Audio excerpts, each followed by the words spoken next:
নমস্কার, welcome back to my channel Sangbartika kitchen. ঝাল তো অনেক হলো, তাই আজকে আমি তোমাদের জন্য নিয়ে এসেছি একটা মিষ্টি রেসিপি। আজকের রেসিপিটা হলো ক্ষীরমালাই রোল। ক্ষীরমালাই রোল বানানোর জন্য প্রথমে আমি একটা কড়াইতে 500 দুধ নিয়ে খুব মোটা ঘন করে আমি জাল দিয়ে নিলাম।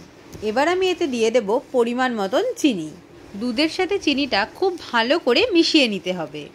এই সময় গ্যাসের ফ্লেমটা কিন্তু লোতে রেখেই করতে হবে, কারণ না হলে একটু দুধে পোড়া লেগে যাওয়ার সম্ভাবনা থেকে যায়। এদিকে আমি আরেকটা পাত্রে 500 দুধ বসিয়ে দিয়েছি। এটাও কিন্তু খুব ভালো করে মোটা ঘন করে জাল দিয়ে নিতে হবে। এবার কড়াইয়ের দুধের মধ্যে আমি অ্যাড করে দিচ্ছি গুঁড়ো দুধ। গুঁড়ো দুধটা দেওয়ার পরে কিন্তু খুব ভালো করে জোরে জোরে নাড়তে হবে, যাতে গুঁড়ো দুধটা একদম ক্লড হয়ে না থাকে।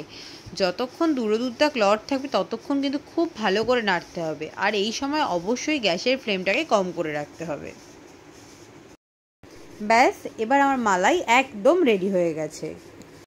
তোমাদের আমি একটু আগে দেখালাম যে দুধটা আমি জালে বসিয়েছিলাম, সেটা আমি কড়াইতে ঢেলে নিলাম এবার ক্ষীর বানাবো বলে। দেখো, দুধটা আমার অলরেডি খুব ভালো ঘন করে ফুটে গেছে। এবার আমি দুধের মধ্যে দিয়ে দেবো একটু চিনি। এবার দুধটা আমি চিনির সাথে খুব ভালো করে মিশিয়ে নেব। তোমরা কিন্তু অবশ্যই তোমাদের পরিমাণ মতন চিনি দেবে। দুধটা আমার খুব ভালো করে ফুটে গেছে। এবার আমি এর মধ্যে মিশিয়ে দেব গুঁড়ো দুধ। এই সময় কিন্তু অবশ্যই গ্যাসের ফ্লেমটা একটু লো করে রাখতে হবে। দেখো, দুধটা আমার নাড়তে নাড়তে আস্তে আস্তে পুরো ক্ষীর হয়ে এসেছে। ক্ষীরটা কিন্তু ক্রমশ নাড়তে হবে, না হলে কিন্তু তলায় লেগে যাওয়ার একটা সম্ভাবনা থেকে থাকে। দেখো, ক্ষীর আমার পুরো একেবারে রেডি হয়ে গেছে।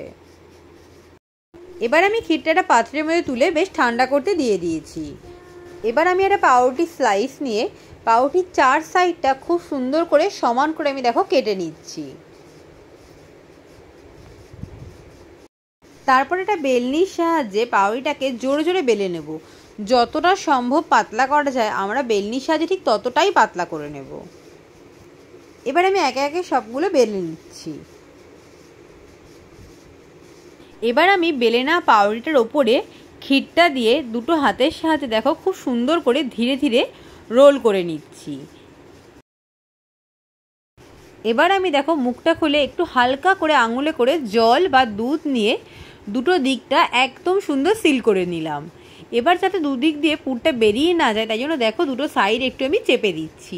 ব্যাস, আমার র্যাপিংটা রেডি। এবার ধীরে ধীরে আমি সব কটা র্যাপিং কমপ্লিট করে নিলাম।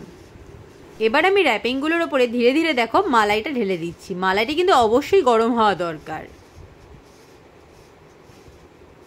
ব্যাস, রেডি আমার ক্ষীরমালাই রোল। এবার এখানে আমি ডেকোরেশনের জন্য ব্যবহার করছি চেরি, কাজু, কিশমিশ। এটা নট এসেনশিয়াল, তোমাদের ঘরে যা যা ড্রাই ফ্রুট থাকবে তোমরা সেটাই এখানে ইউজ করতে পারো। তবে হ্যাঁ, অবশ্যই কিন্তু এটা ফ্রিজে রেখে ঠান্ডা করে তবেই সার্ভ করতে হবে। তোমাদের যদি আমার রান্নার রেসিপি ভালো লাগে তো অবশ্যই পাশে থাকা সাবস্ক্রাইব অপশানটা প্রেস করতে ভুলবে না। চলো, আজকে আমাদের ভিডিও এখানেই শেষ। আবার দেখা হচ্ছে অন্য কোনো ভিডিওতে। টাটা।